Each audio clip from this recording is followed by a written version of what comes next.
Giorgia Meloni, qui devrait devenir à 45 ans la première dirigeante post-fasciste d'un pays fondateur de l'Europe, et elle a tenu à rassurer tant en Italie qu'à l'étranger: nous gouvernerons pour tous les Italiens. C'est ce qu'elle a promis en tout cas.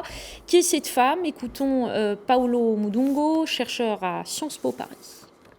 Giorgia Meloni, c'est un leader politique bien connu en Italie parce qu'elle a commencé à faire de la politique à 15 ans. Et aujourd'hui, elle en a 45.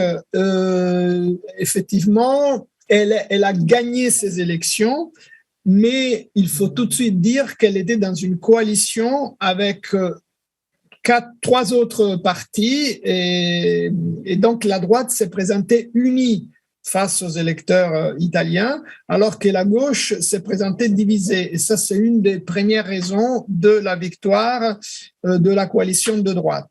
Ensuite, évidemment, il faut expliquer l'extraordinaire succès de ce parti qui, aux dernières élections, il y a 5 ans, avait fait que 4%.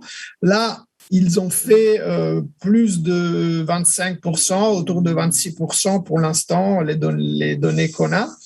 Et ça s'explique d'une part avec la faiblesse des autres. Donc, il y a une sorte de base communicant entre le parti notamment de la Ligue et aussi de M. Berlusconi vers Fratelli d'Italia.